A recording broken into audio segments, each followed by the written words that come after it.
Allô, j'espère que vous allez bien. Bienvenue. Mon nom c'est Morgane. Voici ma chaîne où je vous parle de mes projets textiles. Ça fait longtemps que j'ai pas fait une petite vidéo.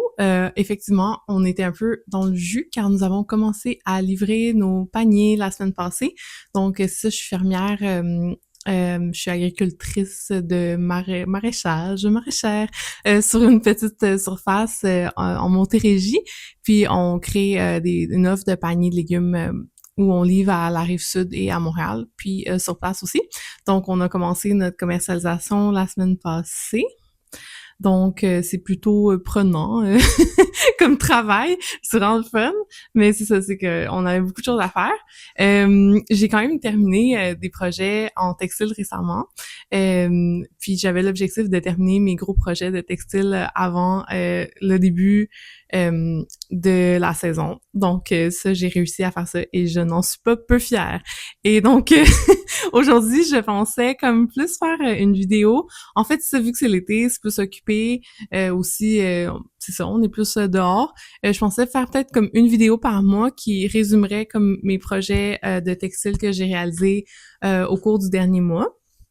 Donc, j'appellerais ça journal textile, plus que podcast de tricot, parce que finalement, oui, je tricote beaucoup, puis ça fait partie des pratiques que je fais le plus en ce moment, sauf que en ce moment, je commence aussi beaucoup à comme filer, puis travailler comme la laine brute. Je fais un peu de teinture aussi, je fais de la couture, puis je fais des activités de ferme. Donc j'ai l'impression que pour moi ça fait toute partie de mon mode de vie.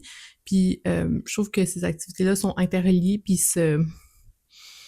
elles s'inspirent ou elles sont comment tu dirais ça? Elles s'influencent comme un rythme de vie, un mode de vie. Donc c'est pas juste des projets de tricot, mais effectivement aujourd'hui j'ai terminé beaucoup de projets de tricot. Mais c'est ça, en gros, j'ai comme regroupé tous mes projets dans une vidéo qui s'appellera Journal textile.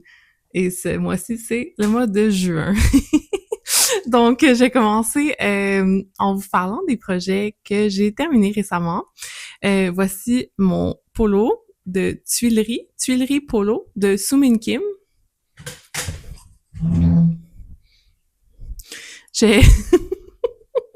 n'importe quoi. J'ai... faire des vidéos où on le voit mieux pour que vous voyez exactement le fit de la chose. Donc voici un projet qui était plutôt qui m'a demandé plutôt de la persévérance, je dirais, et de la ténacité. Je regardais sur mes notes de Ravelry que j'avais commencé ce projet il y a 1 an exactement et je viens de le terminer. J'ai pas tricoté pendant 1 an. En fait, j'en parle dans mes autres podcasts de tricot, sauf que j'ai comme dans ce temps-là, j'avais un peu de la misère à comprendre exactement la notion de gauge.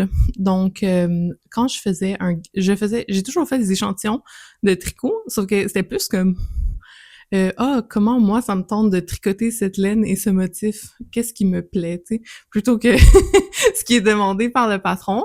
Ce qui est aussi un des objectifs, je pense, de faire un gauge de tricot comme pour voir si tu as envie de porter le tissu tel qu'il est. Je trouve pas que c'est nécessairement négatif. Sauf que j'avais tendance à vouloir un tissu bien dense, comme bien ferme. Puis ça, c'est comme plus un projet d'été. Donc, j'ai pris des aiguilles 3 mm au lieu de 3,5 mm et j'ai travaillé avec la laine Coast Osgarn, qui est cette laine-ci. C'est comme un fin fingering que je doublais, qui donnait comme une... on voit un peu plus ici. Une laine fingering très fine qui doublait.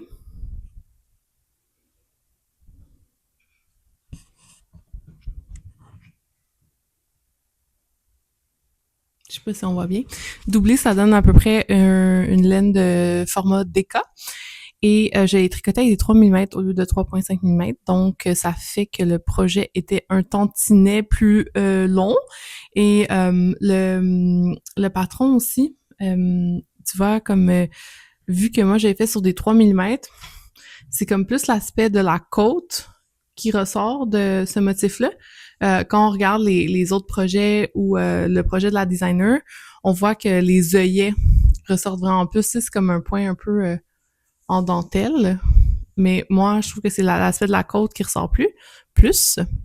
Ouais, j'ai de la misère avec comme les tissus en tricot qui sont plus drapés. On dirait que comme j'aime bien les choses qui se tiennent. Aussi en couture, j'aime ça travailler comme du gros coton épais. Comme je sais pas, je pense que c'est mon attirance personnelle envers une matière plus dense ou plus solide, genre si on veut. Mais je trouve que ça fait beau. C'était juste vraiment plus long. Et donc c'est ça. Puis c'est ça. Donc j'ai terminé ce projet-là il y a peut-être 2 semaines environ. Puis mon but c'était de le terminer avant le début des paniers et aussi de le terminer avant mon spectacle de chorale, car oui, je fais partie d'une chorale et on avait notre récital de chorale il y a 2 semaines, une semaine, 10 jours à peu près. Donc c'est ça l'habit que je voulais porter, donc j'ai terminé pour ça. Et la finalisation de ce projet, c'est un peu fait quand même dans la douleur, quoi. Parce que en fait, le patron est c'est bien là, c'est un super beau patron. Il y a plein de belles finitions. Comme j'ai mettre des vidéos de un peu plus en détail, sauf que comme en dessous du col, on a comme un point. En anglais, ils disent ça un welted stitch. Je sais pas ce serait quoi en français. Mais c'est comme un beau détail de finition qu'à l'extérieur et à l'intérieur, c'est bien fini. Ici, j'ai fait une petite erreur. En fait, c'est que j'étais censée comme laisser ça et le col séparés, sauf que j'ai pas compris ça quand j'ai lu le patron, donc je l'ai tout tricoté ensemble. Ça, c'est bien correct. Je pense que j'ai dû rallonger le col pour cette raison parce que je pense que mon col restait un peu plus comme il s'ouvrait moins vu que cette partie-là était pas dégagée. Donc quand je l'ai essayé avec la longueur recommandée du col, j'étais comme je trouvais que mon col devrait être plus long. Donc je pense que c'est à cause que j'ai fait cette erreur-là. Et c'est ça. Un beau patron, très bien écrit, belle technique de finition et tout. Je pense que euh, comme habituellement, moi j'aime bien un patron qui explique pas trop les choses. Cependant, ce patron se fie beaucoup aux chartes. Donc, des fois, là, mettons, sur les manches, il y avait des rangs raccourcis, des short rows. Puis, tu sais, dans le fond, dans les instructions, ça dit juste tricoter selon la charte, les manches. Fait que là, moi, j'étais genre, OK, la charte, c'est le motif, tu sais. Fait que j'ai juste relevé mes mailles, puis j'ai tricoté comme un... Mais non, il y avait des short rows, puis ils étaient sur la charte, mais c'est comme les signes étaient tellement mini que j'ai dû comme imprimer la charte plus grande. J'ai fait des captures d'écran de la charte. J'ai imprimé plus grande. Et j'ai comme tout surligné parce que là, à un moment donné, j'étais comme plus capable de voir. Tu sais, en fait, c'est que ça pourrait être des augmentations et tout, c'est pas très clair. Euh, mais il y a pas d'erreur dans le patron, c'est juste que je pense que le patron bénéficierait de un peu plus d'explications, peut-être moins être basé sur la charte parce que les signes sont très petits sur la charte. Après ça, je pense que ça c'est un patron français. Sumin Kim, je pense qu'elle est située à Paris. Et donc, je pense que les tailles d'impression du papier étaient pas recommandées pour un papier lettres régulier. Je pense que ça, c'est comme une erreur que beaucoup de gens ont fait. C'est que sur Ravelry, je voyais que beaucoup de gens trouvaient que les chartes étaient vraiment petites, mais je pense que c'est recommandé d'imprimer sur un autre format de papier que celui d'une imprimante régulière pour avoir pour mieux voir la charte. Donc, c'est ça. Moi, je me faisais juste j'ai juste fait des captures d'écran, puis j'ai vraiment agrandi la charte pour mieux voir ainsi. Donc, fait que là, j'ai comme pratiquement tricoté une manche au complet sans rang raccourci. Après ça, j'étais comme, ah, il faut faire les rangs encore raccourcis. Donc, ouais. Là, ça m'a quand même demandé un peu de jus de cerveau faire ça. Puis ensuite, j'ai fait toute mon autre manche. Là, j'avais terminé, ce que j'ai fait avec la taille d'aiguille pour le col ou pour les côtes. Donc, 2,75 mm. Et ça paraissait. Donc, ma manche était trop petite. Fait que j'ai refait une deuxième fois l'autre manche. Fait que c'est ça.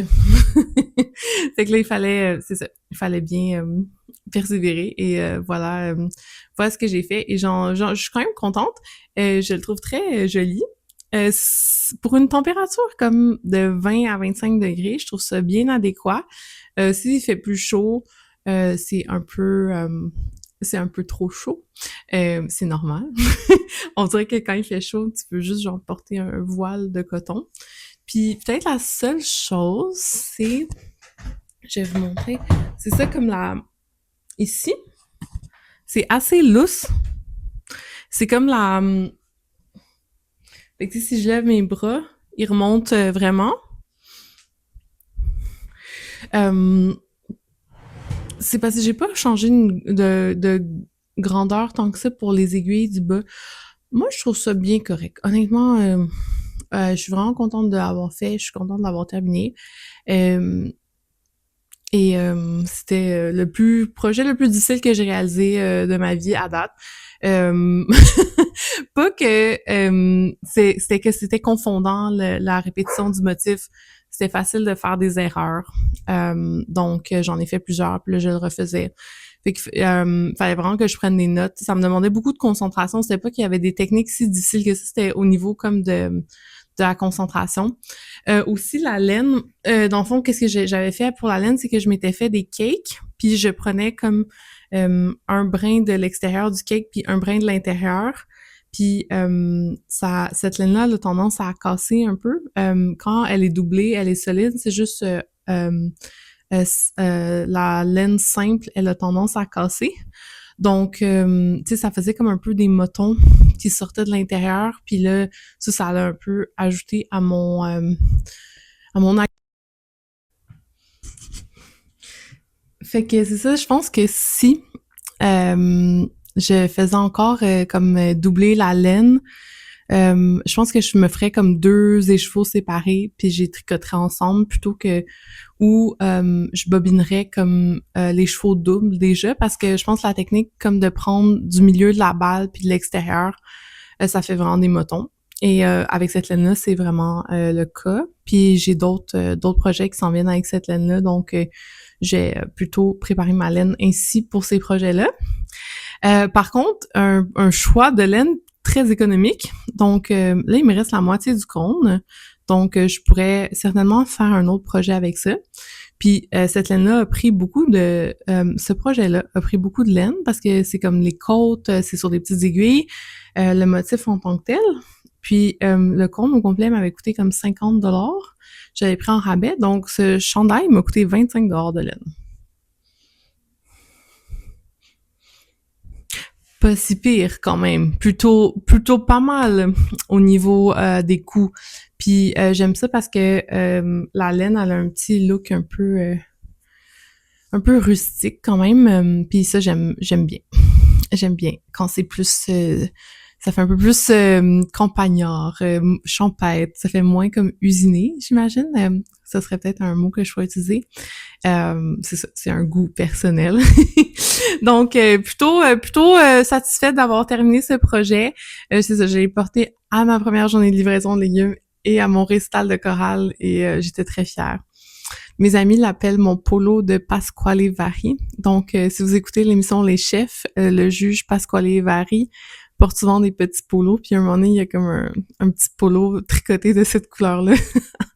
Puis à un moment donné, il m'a envoyé une photo, puis il était comme « Hey, Pasquale Vari porte ton tricot. » Plutôt amusant. OK, d'autres projets que j'ai terminés récemment. Oh! Ah,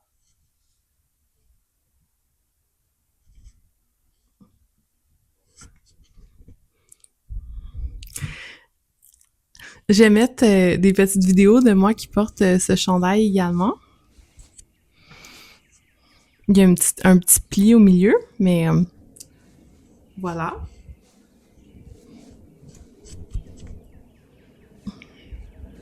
J'avais pas vu ça. Pardon. Donc, voici la veste numéro 69 par Biche et Bûche. Et un patron que j'ai fort aimé porter et porter. Oui, j'adore le porter. Et j'ai aimé le tricoter également. Et j'aimais vraiment le point qui a été réalisé. J'en ai parlé plusieurs fois, je pense, dans le podcast.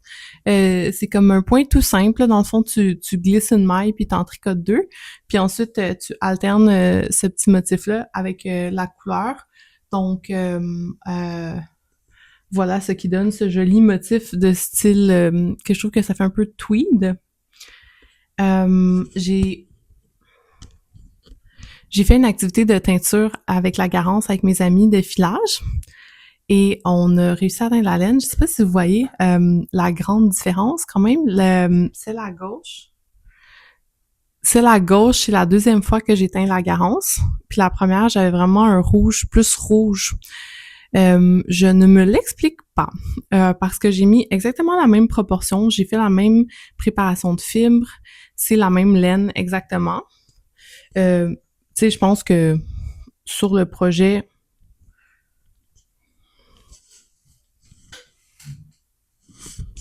c'est comme ici, c'est juste cette zone-là versus ici. Puis dans la petite côte aussi. Dans le projet, je trouve qu'on s'en fout un peu. C'est juste pour moi savoir, dans le fond, qu'est-ce qui a causé ça. Faudrait que je fasse plus de tests. J'ai fait la teinture de la Garance avec mes amis, puis elle y avait amené de la laine aussi. Puis j'avais l'impression que leur laine avait comme plus bu la teinture que la mienne, sauf que non, c'est pas le cas quand ils l'ont rincée, elle était quand même assez pâle. Puis je peux vous donner ça, c'est comme, en fait, quand on fait de la Garance, on fait un premier bain, puis ensuite, on fait un bain d'épuisement avec la laine qui va venir comme prendre qu'est-ce qui reste de la teinture. Fait que ça, c'était comme le bain d'épuisement sur la laine filée d'une amie. Je pense que c'est un Dorset, la laine. Donc, corail. Puis ça, c'est apparemment que ça, mes amis ont dit que leur première laine, quand ils l'avaient rincée, ça avait donné à peu près la même couleur que la laine d'épuisement. Donc, c'est comme si la première batch, on l'avait comme pas laissé assez longtemps. Mais, moi, tu vois, c'est ça ma couleur. Fait que vraiment plus orange si on compare à comme, tu sais, le rouge du bas, là.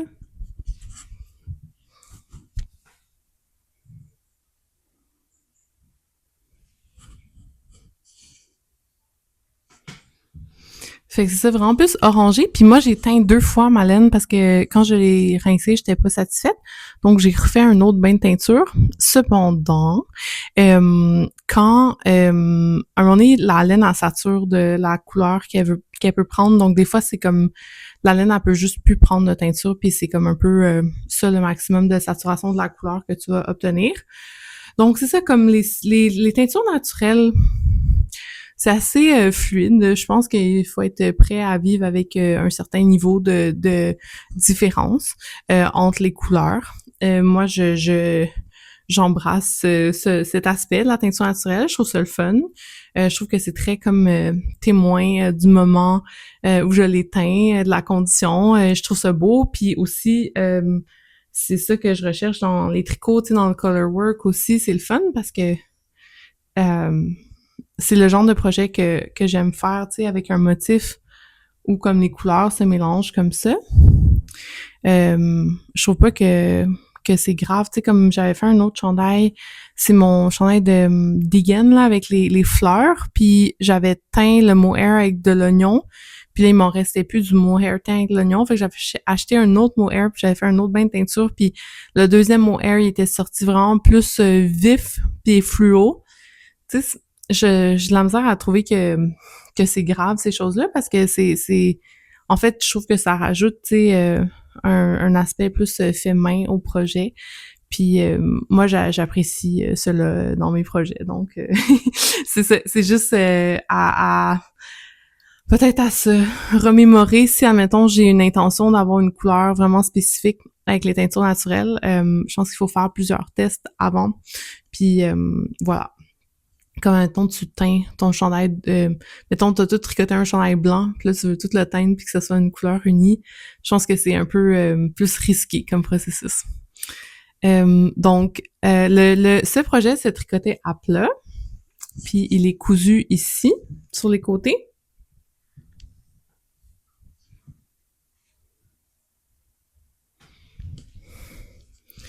Euh,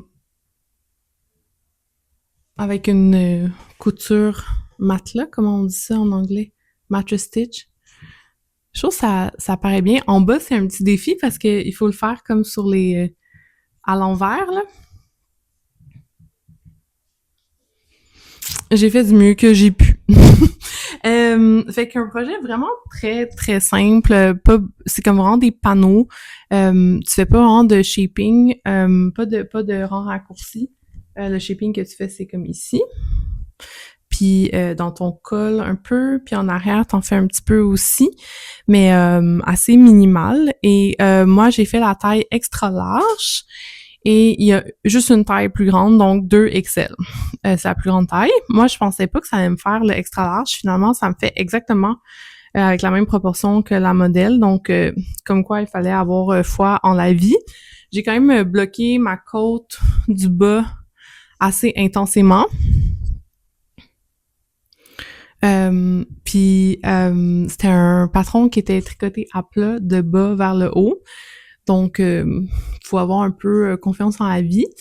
Moi, je trouve que dans ce cas-ci, ça l'a bien rendu. C'est pas une pièce très complexe non plus. Donc, voilà. Puis, je pensais que j'aurais dû faire la 2XL pour moi. Mais finalement, le XL me fait. Donc, c'est un peu le bémol du projet. C'est peut-être l'inclusivité des tailles. C'est sûr qu'on devrait viser à ce qu'il y ait plus d'inclusion dans les tailles parce que c'est, tu sais, on dirait que je me disais le patron, moi, je serais capable de le grader pour une plus grande taille.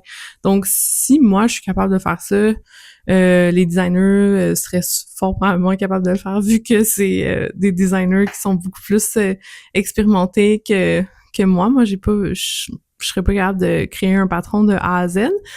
Donc, voilà pour mon projet, la veste 69 de Biche chez Buche. Et je pense que j'ai envie d'en faire une autre. Et j'ai de la laine de, je pense que j'en avais parlé dans ma planification, de Waxwing Yarns avec des vraiment belles couleurs. Puis, je pense que ça serait vraiment beau. Ce serait comme une version plus couleur sombre pour l'hiver. Et ça, c'est plus la version couleur estivale. Et j'adore vraiment cette laine. Je me rends compte, ce type de laine qui est comme, je dirais que c'est comme médian au niveau de la rusticité. Elle est quand même un peu douce, mais elle a un peu un piquant. Puis elle est très rebondie. Je pense que c'est vraiment mon type de laine favori. Genre Polypé, Targhee, Arcotrido, comme une laine assez bouncy.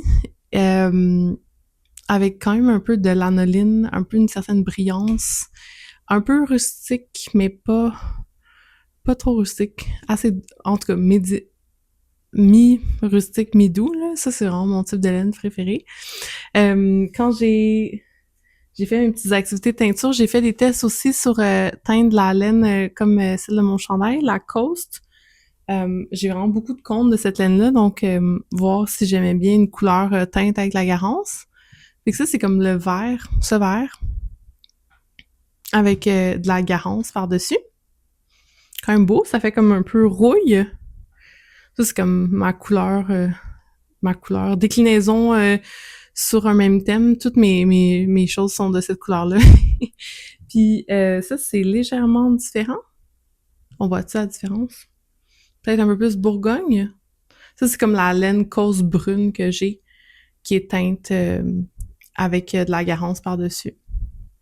Donc, quand même intéressant. Je trouve ça intéressant de faire des tests de teinture avec une laine qui est déjà colorée. Je trouve que ça donne moins de travail, premièrement, que tout créer tes couleurs de A à Z. Tu sais, t'as pas besoin de faire un bain de jaune, un bain de bleu pour avoir du vert, tu peux.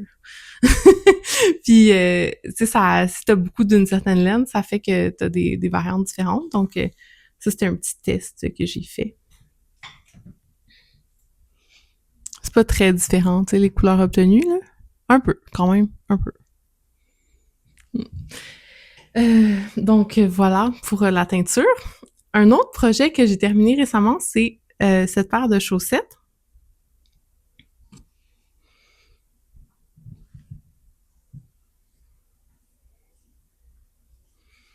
c'est un modèle par l'artiste teinturière Bleu Poussière. Je pense que son patron va bientôt être sorti. Donc voilà, une chaussette en côte. C'est aussi la laine de Bleu Poussière. C'est de la laine qu'elle a teinte avec la cochenille, qui est une autre matière naturelle, mais en fait, c'est un insecte qui se retrouve dans les cactus qu'on retrouve surtout, je pense, au Pérou ou au Mexique, en Amérique du Sud, peut-être dans d'autres endroits au monde aussi, mais c'est surtout là dont j'ai connaissance. Donc, une recette de bas assez simple, donc des côtes 2 par 2, puis tu tricotes comme un long tube, tu te fais comme des petites, tu te laisses des fils de sécurité au talon. Ensuite, tu tricotes ton pied, puis à la fin, tu vas réaliser tes diminutions pour ton orteil et ton talon aussi. C'est un modèle de talon après coup. J'étais quelque peu dubitative de ce type de construction parce que j'entends beaucoup de gens dire que le fit leur convienne pas de ce type de talon, mais moi, il me convient. Et d'ailleurs, je pense que c'est les meilleures chaussettes que j'ai réalisées à date. J'ai vraiment essayé des chaussettes variées dans ma vie. J'ai essayé, comme au début, j'étais vraiment motivée de faire des chaussettes en colorwork. Je me rends compte que faire du colorwork avec des flottés, du stranded colorwork sur des tout petites aiguilles, des petites circonférences, c'est pas quelque chose que je trouve agréable pour mes poignets. Aussi, c'est dur vraiment de gérer la tension pour que tu puisses enfiler le bas par la suite. Mais j'en ai quand même fait quelques essais. Puis ensuite, j'ai essayé de faire un bas texturé, comme avec un petit motif de câble. Puis, je trouve que mes bas les plus réussis sont ceux avec des côtes. Donc, j'en avais fait pour mon copain, des bas avec des côtes, avec un gousset. Habituellement, c'est ça la construction de bas que je fais avec un talon avec un gousset. Puis j'en avais fait pour ma mère que j'avais appris à faire les 2 goussets en même temps. Habituellement, je tricote mes bas les 2 à la fois. Et j'avais appris à faire relever le talon, les 2 bas à la fois. Ça, c'était intéressant comme technique aussi. Et là, pour celui-ci, j'ai essayé talon après coup, puis personnellement, j'aime bien quand même. Là. C'est quand même un peu plus rapide. Après, voir comment ça va s'user différemment. Je pense que le gousset, tu renforcis un peu, tu sais, tu fais comme un petit point avec des mailles glissées, donc ça aide quand même pour le talon, mais à voir. Puis en fait, pourquoi les bas, c'est peut-être pas mon projet favori à faire? Ben, premièrement, peut-être que vous aurez compris, moi j'aime quand même bien quand c'est des points un peu compliqués, funky, avec du colorwork, plein de couleurs différentes, des textures. Voilà. Donc, faire un projet en laine unie déjà, pour moi, c'est comme plus un projet à côté. Puis aussi, c'est comme trouver une laine à bas que j'aime bien. Je trouve ça difficile. Celle-là, c'est, je pense, le mélange à bleu poussière. C'est, il y a du Merino Superwash, du yak, puis un 10% de nylon. Puis je me suis rendu compte que pour moi, c'est vraiment pas la texture tant que ça du synthétique, mais plus de la laine Superwash. Souvent, je la trouve un peu trop soyeuse, puis ça, comme sensoriellement, je trouve pas ça agréable sur mes pieds. Celle-là, je la trouve agréable. Elle a comme un petit fuzz aussi à cause du yak. Donc, j'ai bien aimé ce mélange de laine, franchement. Mais je trouve pas que la plupart des laines Superwash, ils ont cette qualité-là, tu sais, comme plus organique, là, si on veut, tu sais. C'est ça, c'est le genre de texture que moi, je préfère sur une laine un peu plus, tu sais, rustique, plus moins comme lustré, usiné, des couleurs plus rompues, plus naturelles. C'est plus ma préférence. Donc, cette laine, j'ai vraiment bien aimé. Et c'est ça, c'est trouver la laine à bas qui convient. Je trouve que c'est un défi. Puis aussi, c'est pas évident parce que je pense que tout le monde assume que la laine à bas, c'est Superwash. Fait que quand tu fais des recherches, des fois, il est pas inscrit que c'est Superwash. Fait que là, je suis comme, ça me semble pas mal. Puis là, finalement, tu fais plus de recherches puis t'es comme, ah oui, la laine, elle est Superwash. C'est juste qu'ils l'ont pas mentionné parce que c'est comme un peu comme si ça va de soi, dans le fond. Ouais. Fait que voilà, la quête cette laine-là, je l'aime. Donc, ça, c'est une option. Puis, Mondim, j'ai essayé, mais je suis pas sûre de la durabilité. J'entends beaucoup d'opinions mixtes sur la durabilité de la laine Mondim. Bien que la laine Mondim de Rosa Pomar semble j'ai déjà travaillé avec, puis c'est une merveilleuse laine en tant que telle. Je sais juste pas pour des bas si c'est ça que je prendrais moi personnellement. Euh, D'autres choses que j'ai terminées récemment. Voici une laine que j'ai terminé de filer récemment. Mon dévidoir de laine est très petit, donc ça me fait des genres de petits écheveaux bien denses. Ça, c'est la laine, c'est mon abonnement à Longway Homestead qui m'envoie une laine canadienne à filer sous forme de roving à chaque mois. Ça, c'est la Arca Trido.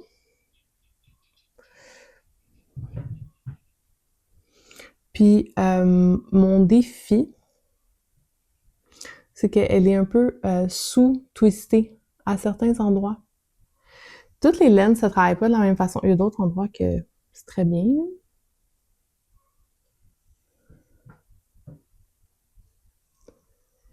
Je pense que je me rends compte peu à peu des propriétés des laines différentes. Il y a des laines qui se filent vraiment mieux en woolen, donc avec le long draw, puis d'autres plus en worsted, donc plus une laine qui serait plus twistée, puis plus avec comme les fibres plus préparées dans le sens de la fibre. Mais tu vois, comme cette laine-là, on dirait vraiment qu'elle veut être woolen. Tu sais, c'est la propriété de cette laine-là qui est plus aérienne et moins ligneuse, moins longiligne. Fait que c'est comme des petits endroits où elle est un peu sous-twistée. Mais après ça, tu sais, j'ai un écheveau de Longway Homestead qui a été fait par son moulin. Puis il y a des parties dans sa laine qui est comme ça aussi. Fait que... Puis tricoter... ça sent vraiment le mouton. Puis tricoter, je trouve que ça fait beau, ça fait juste une texture. Donc voilà. Arca Trido, j'aime vraiment cette laine-là. Wow! La couleur, premièrement, j'adore les laines plus foncées. Je trouve ça doux. C'est ça, c'est un peu le style de laine que j'aime, comme qui est un peu doux, mais un peu rustique, comme. Fait que j'ai vraiment aimé filer cela. Puis une autre laine que j'ai réalisée, c'est encore un gros écheveau. Celle-là, on va voir la technique que j'ai utilisée est vraiment différente. Donc, celle-là, elle est beaucoup plus twistée. Puis on voit qu'il y a comme des petits excédents de twist. Cette laine-là, je l'ai pas. Mon amie, elle me dit que, en fait, ta laine, dès que tu l'as sortie de ton ourdissoir, de ton dévidoir, tu vois, elle twist dans un certain sens, sauf qu'il faut faire une certaine finition pour voir comment ta laine, elle tombe réellement. Donc, tu la fais tremper dans l'eau avec un savon doux, puis après ça, faut comme faire des gestes comme ça, puis là, OK. Fait que c'est ça, comme mon amie, elle me dit que bien que cette laine-là a l'air un peu sur-twistée, il faut quand même faire une finition quand on vient de terminer un écheveau de laine. Donc, tu la fais tremper dans l'eau avec du savon. Puis ensuite, tu vas comme la manipuler en faisant comme des gestes secs comme ça. Puis tu vas la laisser reposer comme ça, genre sans mettre de tension, sans mettre de poids forcément. Puis c'est ainsi que après ça, tu vas voir si ta laine est vraiment sur-twistée parce que c'est un peu normal que quand elle sort de l'écheveau, tu sais, c'est comme un tricot dans le fond, là, tu sais, il faut comme y faire une petite finition. Ça, c'est de la laine de mouton Wensleydale. C'est une laine de mouton de conservation anglais. Est vraiment belle. La texture est complètement différente de la Arca Trido. Tu sais, comme celle-là est plus sèche, plus cassante, plus soyeuse. Elle est comme plus gonflée, plus aérienne, plus mate aussi. Fait que intéressant, c'est ça, je commence à comprendre un peu en voyant une laine comment je vais la travailler. Fait que ça, je trouve ça vraiment intéressant.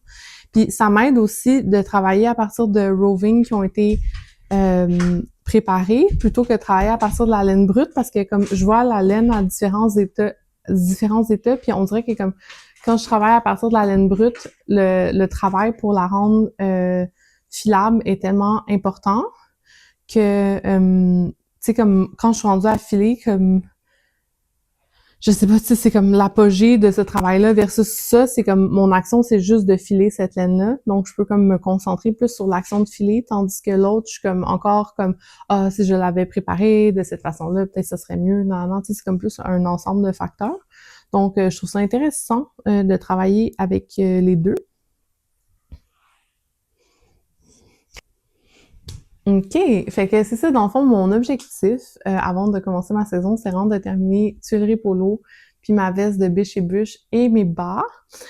Et donc là, il me reste juste un projet dont je vous ai déjà parlé en cours, c'est le Carol Sweater de Irène Lin, que j'ai pas vraiment avancé récemment, mais qui est toujours en cours. Puis j'ai commencé un nouveau projet en cours. Il s'agit du Zosia Cardigan, un petit projet de color work sur des 5 mm qui est travaillé à plat. Ma laine principale, c'est Briggs and Little dans la couleur rouille. Une laine que j'aime, que je trouve franchement sympathique et bon rapport qualité-prix. Et j'ai l'impression que pour faire un projet comme avec, je pense que je radote là, avec des câbles, j'ai l'impression que cette laine serait vraiment nice. Il y a beaucoup de couleurs intéressantes aussi, pas chères, on peut se la procurer dans des magasins pas loin de chez nous, donc plutôt sympa. Mon blanc, c'est ma laine que moi j'ai filée à la main avec la laine du mouton Baby Doll de mon ami. Et les laines contrastantes, c'est Manx Lawton. Donc ça aussi, ça venait du Beyond Merino Yarn Club. Fait que le brun, c'est la couleur naturelle du mouton. Très beau. Ça aussi, c'est un mouton de race héritage anglais. Puis le rouge, c'est comme la couleur rouge qui est teinte sur ce brun par Sweet Paprika. Donc, voilà, un joli petit projet de colorwork à plat, quoi, pour me changer les idées. Voici mes flottés en arrière. Je trouve ça beau aussi, l'arrière. Et je trouve que l'allure de ce cardigan, en tout cas, moi, avec la laine que je fais, tu sais, c'est plutôt texturé à cause de ma laine filet main. Ce que je trouve intéressant. Je trouve ça intéressant de travailler comme une laine industrielle et une laine filet main ensemble. Dans le colorwork aussi, c'est que les genres de flottés viennent comme unifiés, fait qu'il y a pas de... c'est pas ajouré, donc je trouve ça bien. Au début, j'étais comme, bon, ça fait un peu Noël, mais après ça, je suis comme, non, ça fait plus scandinave un peu, je trouve, le style de tricot scandinave traditionnel. Aussi, ça me fait un peu penser aux chandails qui sont faits par les nations autochtones Cowichan en Colombie-Britannique. Ils font comme des gros chandails en laine qui est comme la laine est single ply puis elle est comme huilée, puis là il y a souvent comme des iconographies soit d'animaux ou comme des symboles. Puis c'est ça, ça me faisait un peu penser à ça, puis je trouve que ces pulls-là, c'est peut-être les années 60 à peu près, comme que c'est bien populaire, là, tu sais, comme... j'ai l'impression qu'il y a comme un film avec Ryan Gosling récemment qui est sorti, que Ryan Gosling porte un pull qui est comme inspiré de ces pulls-là. Fait que je suis avec comme plein de genres de gros cardigans comme ça, avec des gros colorwork illustratifs. Je trouve que ça me fait un peu penser à ça. À date, je trouve que le patron, c'est un peu drôlement écrit. Beaucoup, beaucoup, beaucoup d'explications à un point que c'est peut-être confondant. C'est ça. Puis à date, c'est que là, tu tricotes le dos comme ça. C'est juste un pan rectangulaire. Puis le shaping que tu vas faire, c'est juste des short rows à l'avant. Et donc, dans le fond, là, je suis en train de faire ma partie gauche devant. Je vais faire la même chose que j'ai faite à ma partie droite. Puis ensuite, j'ai comme toute l'assemblée. Je pense que je vais le tricoter en rond, puis je vais le sticker après. Je me sens à l'aise d'essayer le sticking pour la première fois avec ce projet-là. Je trouve qu'il n'y a pas de grande raison de le faire à plat, puis c'est un projet avec des grosses aiguilles. C'est ça. Je pense que ça va être plus agréable. Parce qu'en fait, je trouve pas que c'est tant la gestion de la laine qui est complexe. Si tu fais un colorwork à plat, c'est vraiment suivre les chartes, tu sais, comme les lire de vers la droite, vers l'arrière versus en rond, c'est moins confondant de le faire en rond, certainement. Et ce petit cardigan, je vais peut-être changer le col. Je vais peut-être faire comme un gros col retourné. J'ai inséré des images pour comme fitter un peu plus avec le style de pull Koichen dont je vous parlais. Ouais, fait que c'est ça. Fait que c'était comme un petit projet pour me changer les idées. Ça avance très vite. Puis aussi, c'était parce que j'ai pas filé tant de laine que ça. Donc, c'était aussi pour voir combien de laine il fallait que je file de plus. Donc, me rendre jusqu'au point, puis un peu anticiper le nombre de laine qu'il fallait que je file. Moi, j'aime bien faire ça, là, comme, tu sais, avec la teinture, le filage, je me rends à un point, puis là, je suis comme, bon, ben, il faut que j'en file, puis il faut que j'essaie de reproduire qu'est-ce que j'ai fait avant, tu sais. Peut-être que ça sera pas pareil, mais je m'en fous un peu. Honnêtement, c'est comme l'expérience d'apprentissage est plus importante pour moi que... Puis finalement, le résultat, je trouve souvent que je suis souvent satisfaite par le résultat. Fait que ça, c'est mon projet en cours. Puis j'avais des petits projets d'été que j'avais l'intérêt de faire, sauf que je pense que je vais me concentrer sur un projet à la fois pendant l'été parce que j'ai assez de choses à penser puis je veux pas trop me saturer parce que là, à un moment donné, des fois, je trouve qu'avec le tricot, on a tellement d'idées de projets puis là, si tu pars toutes, une fois que tu reprends ton projet, comme tout le temps de te remettre dans le bain de ce projet-là, des fois, ça demande de la concentration, puis c'est un peu de l'organisation, puis je n'ai pas forcément cette concentration-là en ce moment. Fait que c'est ça pour mes projets en cours. Qu'est-ce qui me reste à vous parler? J'ai reçu de la laine récemment de la part de ma mère. Ma mère est allée en Irlande en vélo avec son copain pendant 9 semaines. C'était en France puis en Irlande. Puis ils sont partis avec leur vélo, puis ils ont fait du camping. Ils ont aussi eu des hébergements là-bas. Puis voilà quoi. Puis là, un moment donné, était sur les îles d'Aran. Puis je pense qu'ils vendent beaucoup de laine. Ça doit être un de leurs produits touristiques en Irlande. Et il y a beaucoup de chandails tricotés aussi, puis des chapeaux, des choses comme ça. Puis là, elle m'a envoyé une image. Elle était comme, ah, tu veux-tu de la laine, tu sais? Fait que là, j'étais comme, oui. Mais là, en même temps, moi, je voulais faire comme ça fait longtemps que je veux faire comme un cardigan avec des câbles puis des torsades. Puis, fait que là, j'étais comme, oui, mais j'en veux, tu sais, j'aimerais ça me faire un chandail avec, tu sais. Fait que là, tu sais, elle avait juste ses sacoches de vélo comme bagages. Fait qu'elle a attendu d'arriver à Dublin. Donc, elle m'a acheté cette très jolie laine qui est comme un tweed. Est-ce que c'est ce qu'on appelle Donegal tweed?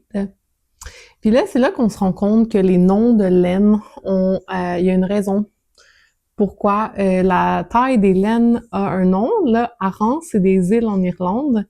Puis on parle aussi d'un chandail Aran, c'est un style de chandail aussi avec les câbles, donc qui est fait avec ce format de laine et qui vient de cette région-là et qui a un style de tricot, donc c'est vraiment intéressant. Donc ça, c'est comme une laine assez rustique, d'une couleur intéressante, ma foi. Plus comme vert mousse, tu sais, comme ça, c'est plus genre vert. Ce vert-là, il est peut-être plus chaud, celui-là, il est plus froid, mais... Non, ça me va. Ben, en tout cas, j'ai l'impression que c'est quand même beau pour, ça me va bien quand même, la couleur, j'ai l'impression. Euh, Moi, j'ai déterminé que ma couleur, c'était l'automne. J'ai pas fait de test, mais voilà. C'est les couleurs vers lesquelles je gravite personnellement. Donc, j'ai pas envie de challenger cette détermination que j'ai fait pour moi. Puis là, elle pensait que celle-là, je l'aimerais pas parce qu'elle était rustique. Mais moi, j'aime bien la laine rustique. Puis en plus, une belle laine rustique comme ça, c'est ça qu'il faut pour faire un beau chandail plein de câbles. Fait qu'après ça, elle m'a acheté aussi 5 écheveaux de cette laine-ci, qui est un mélange qui disent 100% laine, oui, ok, faite en Irlande. 60% laine irlandaise, 40% laine vierge. Donc, voilà, un beau blanc naturel. Cette laine-ci, elle est un peu plus douce que celle-ci. Celle-là est bien piquante, quoi. Je m'excuse, il y a vraiment des ombres parce que là, il s'est mis à pleuvoir. C'est comme ça. Fait que ça, je vais peut-être faire de quoi pour Jean-Philippe avec cette laine-ci. Peut-être que je vais faire un truc avec des câbles aussi. Peut-être comme plus une veste. J'en aurais juste assez pour faire une veste, pas pour faire un chandail complet. Ou je pourrais faire quelque chose en color work. Puis celle-ci, j'aimerais bien me faire une grosse veste avec des câbles. Puis je gravite autour de certains patrons, mais je voulais vraiment comme un patron qui a comme la genre de tresse un peu celtique, là, la torsade celtique. Puis je me disais, je pourrais peut-être utiliser ces jolis boutons que je garde pour un projet de choix, les boutons de étincelle. Ça pourrait être joli, quoi. Donc, pour un style de hobbit complètement assumé. Fait que ça, c'est ma nouvelle laine et je suis fort impressionnée que ma mère a pris ça dans sa sacoche de vélo. Je vais vous montrer la masse que ça représente. Ça, c'est comme un écheveau de 200 grammes. Il y en a 5. Fait que, tu sais, quand même, dans une sacoche de vélo, là, avec ta tante et tout. Je n'en demandais pas tant. Mais je suis contente de ce que j'ai eu. Mais c'est ça. Au moins, elle a acheté vers la fin de son voyage. Là, je me sentais un peu mal parce que c'est ça, elle a acheté la blanche après parce qu'elle avait peur que l'autre, elle soit trop rustique. Mais moi, c'est ça que je recherchais, une laine rustique, parce que pour faire un gros cardigan, tu sais, c'est comme quasiment un jacket là, que tu portes rendu là, c'est pas quelque chose que tu portes sur la peau. Donc, voilà. Merci, maman. C'était ma fête récemment. Donc, ma mère était en Irlande pendant que c'était ma fête. Donc, voilà mon cadeau. Dernière chose que je vais vous partager, on m'a offert également, une amie qui habite pas loin de chez moi, m'a offert des toisons brutes de moutons. Là, par contre, ça, elle m'a dit qu'elle pensait qu'il y avait du Shetland dedans. Bon, je sais pas c'est quoi la race exactement, j'ai en posé plus de questions. Donc, c'est ça, une toison noire à travailler, ça, je trouve ça vraiment plutôt pas mal. Donc là, je l'ai lavée. Et comme on voit, tu sais, il y a comme de la décoloration sur le dessus, puis en bas, elle est plus noire. Puis c'est ça, cette fibre-là s'annonce plus du type de fibre un peu aérienne que je pourrais filer de façon plus woolen. Puis je discutais avec une personne aussi, le mouton polaire sur Instagram, qui a un élevage de 100 quelques moutons.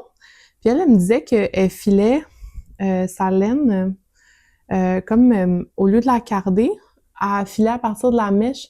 Donc, elle conservait comme toutes les couleurs qui étaient présentes dans la mèche. Ça faisait comme un côté plus marbré. Puis, j'ai pas beaucoup accès à des toisons colorées, mais celle-ci, je pourrais faire ça parce qu'on a comme du brun, du noir, il y a un peu du gris aussi. Donc, j'aimerais bien tester cette méthode. Puis pour ce faire, j'ai juste besoin de comme brosser la mèche puis de la garder un peu dans la couleur qu'elle présente versus toute la garder ensemble. Donc, merci pour cet apprentissage et cette suggestion. Puis ce mouton polaire, elle vend des nappes cardées, puis elle vend des écheveaux qu'elle file elle-même. Donc, si jamais ça vous intéresse, c'est vraiment beau. Petit mouton, je pense que c'est Shetland et Scottish Blackface. Voilà. Puis, elle m'a donné aussi une autre toison qui est vraiment très différente. Et ça, c'est un mélange. En fait, le mouton est mélangé entre un Blueface et un Border. Blueface and Border Leicester. Fait que, tu sais, on voit vraiment la différence de consistance, là. Puis là, je l'ai lavé de façon plutôt modeste parce que je me suis rendu compte que comment je lavais ma fibre, ben j'avais tendance à trop remuer, puis ça feutrait un peu. Puis après ça, carder puis préparer la fibre, c'est vraiment très long. Puis je me suis rendu compte récemment que ça avait pas besoin d'être aussi pénible que ça, ma vie. Puis, puis c'est ça, il y a vraiment des moutons qui ont tendance à plus feutrer que d'autres. Puis lui, je sens que oui, parce que la fibre est très fine et très douce. Puis ça, mon ami qui a ces moutons-là, elle me disait aussi, tu sais, ton mouton, là, même s'il il est issu de telle race, qui est censé donner une laine super douce ou plus rustique, ben le mouton en tant que tel va faire une différence au niveau de la qualité de la fibre. Donc, c'est pas forcément toutes les Blueface, les Sisters, dont la fibre est douce. Mais lui, elle est très douce, même s'il est mixé, tu sais. Fait il y a comme des moutons préférés qui ont une plus belle toison, comme il y a des moutons que c'est comme des meilleures mères ou que ils portent plusieurs bébés à la fois, tu sais, puis en tout cas, fait que c'est comme la propriété de l'individu en tant que tel aussi. Donc intéressant aussi, tu sais, qu'en ayant un contact plus organique, plus direct avec la fibre, on comprend plus des choses comme ça versus quand c'est usiné, ben tu sais, on voit bien qu'il y a du contenu dans la laine, mais à quel point, tu sais, fait que je trouve ça vraiment intéressant de retourner plus à la base, puis je commence à avoir des idées aussi de projets que je pourrais faire avec tous mes échevaux de laine de toutes les sortes de moutons différents, puis ça serait comme des projets en color work, puis je pense que je vais être bientôt prête à penser à faire mes propres motifs de color work parce que je trouve que les designs de patrons de tricot, souvent, t'as comme un col circulaire avec le colorwork, mais ça se poursuit pas sur le corps. Puis je pense que moi, le style que j'aime, c'est vraiment des gros motifs partout sur le corps, plus bold, genre. J'ai quelques exemples d'une marque ici que j'ai découvert récemment. Je pense que c'est une marque espagnole. Donc vraiment, puis il y a aussi comme inspiration un peu avec les chandails que je vous parlais comme Kowi-Chen aussi. Donc, c'est comme ça que moi, j'en travaillerais comme faire un motif de colorwork plus, puis j'ai de la misère à trouver des patrons comme ça, fait que j'ai cogité là-dessus et peut-être créer mon propre patron pour moi. Donc, voilà. Donc, je pense que c'était ça que j'avais à vous partager pour cette émission du mois de juin. Donc, plutôt dense comme émission. Donc, j'espère vous revoir au mois de juillet avec de nouveaux projets. Vous pouvez me partager ce sur quoi vous tricotez ou juste vos projets créatifs du moment, textiles ou autres. Et si vous faites un peu de jardinage également, qu'est-ce que vous cultivez sur votre petit lopin? Donc, j'espère que vous avez passé une très belle journée, que vous passez un beau début de saison estivale. Et je vous laisse sur quelques images de mon jardin. À la prochaine!